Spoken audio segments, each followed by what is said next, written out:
Late T एक linear transformation है जिसके डोमेन के डायमेंशन m और कोडोमेन के डायमेंशन n है और m लेस देन n है, then T is surjective but not injective, can be injective but not surjective, T equal to zero, और both injective and surjective.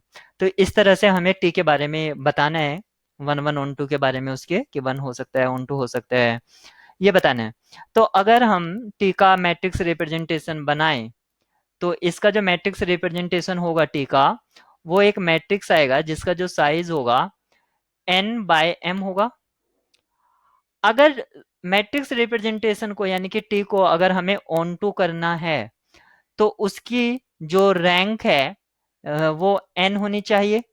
Rank जो है, rank of T, वो n होनी चाहिए। लेकिन n हो नहीं सकती है, क्योंकि रैंक क्या होगा, वो मिनिमम ऑफ mn होता है, यानी कि minimum of m comma n। और एम एन में कौन मिनिमम है, क्योंकि यहाँ इस रिलेशन से पता चल रहा है कि मिनिमम m है। तो मैक्सिमम जो इसकी रैंक हो सकती है वो m हो सकती है या n हो सकती है, n कभी नहीं हो सकती है। तो rank of t less than equal to m but not equal to n। So T कभी भी आपका ऑन टू नहीं हो सकता है। कहने का मतलब ये है कि अगर हमें ऑन टू करना है इसे, तो हर एक रो में मुझे एक पाइवट पोजीशन चाहिए, हर एक रो में। अगर हर एक रो में पाइवट पोजीशन होगा तो ये ऑन टू हो जाएगा, लेकिन यहाँ पर हर एक रो में पाइवट आपको मिलेगा नहीं, क्योंकि इसकी रैंक n से ज्यादा नहीं हो सकती और m जो है वो लेस देन n है। तो यानी कि यहाँ पर कुछ ना कुछ फ्री रो होंगी, यानी कि जो जीरो रो होंगी, या आप ये कह सकते हैं कुछ फ्री वेरिएबल इसमें एग्जिस्ट करेगा। अगर कोई फ्री वेरिएबल एग्जिस्ट कर गया, तो अगर मैं यहाँ से कोई भी अगर एक वेक्टर उठाऊंगा जो b1 b2 इस तरह का होगा, डॉट डॉट डॉट, और उसका लीनियर कॉम्बिनेशन जब t के साथ लूंगा, तो tx इक्वल टू बी, इस तरह से इसका सॉल्यूशन एग्जिस्ट तो कर सकता है, लेकिन इसके इनफाइनाइटली मैनी सॉल्यूशन एग्जिस्ट करेंगे। कहने का मीनिंग ये है, ऐसे बहुत सारे x एग्जिस्ट करेंगे बिकॉज ऑफ फ्री वेरिएबल। लेकिन हमें क्या चाहिए था कि T X equal to B, और ये जो x है यहाँ पर ये यूनिक होना चाहिए, लेकिन यहाँ पर ये यूनिकनेस इसके आ नहीं रही है, तो इसलिए t ऑन टू नहीं हो सकता। तो t इज सर्जेक्टिव, ये ऑप्शन से डिस्कार्ड हो गया। यहाँ बोथ वाले में भी सर्जेक्टिव है तो ये भी डिस्कार्ड हो गया। अब हमें चेक करना है t can be injective but not surjective. अब इंजेक्टिव होने के लिए आपकी rank nullity, rank plus nullity, वो m होनी चाहिए, इन दोनों का सम।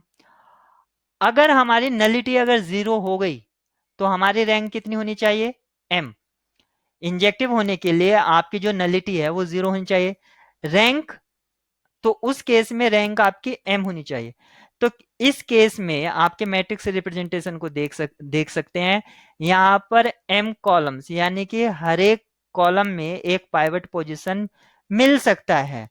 तो can be injective, can B, अगर m से लेस देन पाइवट अगर आपको मिलते हैं तो इंजेक्टिव हो भी सकता है, नहीं भी हो सकता है, लेकिन अगर एग्जैक्ट m मिल गए तो वो इंजेक्टिव आपका हो जाएगा। तो t कैन बी इंजेक्टिव। यहां पर आपसे पूछा गया है t इक्वल टू जीरो, तो इसके लिए हम एक काउंटर एग्जांपल दे देते हैं कि भैया जो v है इसकी डायमेंशन w से कम रखनी है, तो हम ले लेते हैं t r से r square, such that T x x x या एक्स स्क्वेयर ऐसे लिख लीजिए। तो यहां पर आप देख सकते हैं टी जीरो ही जीरो जीरो को भेज रहा है। इसके अलावा, यानी कि अगर वन लेता हूं तो वन का स्क्वायर वन वन, वो वन वन पर भेजेगा। टू को लूंगा तो वो फोर फोर पर भेज देगा, उसकी इमेज जो होगी फोर फोर। यानी कि सभी एक्स के लिए वो जीरो नहीं भेज रहा है, यानी कि सभी रियल के लिए, यानी कि for all X T X not equal to zero. Zero means zero belongs from R square, so T equal to zero not possible. तो ये आपका ऑप्शन सी भी यहाँ से डिस्कार्ड हो जाता है। तो only option B is true. यहाँ पर ये नहीं कहा है कि T can be injective, sorry यहाँ पर ये नहीं कहा है T must be injective, can be. Terminology का यहाँ पर ध्यान रखेंगे, कैन वर्ड का उसने यूज किया है। और पॉसिबिलिटी कब है इंजेक्टिव होने के लिए, जब उसके हर एक कॉलम में पाइवोट मिलेगा, यानी कि एम कॉलम्स है तो पाइवोट मिलना चाहिए।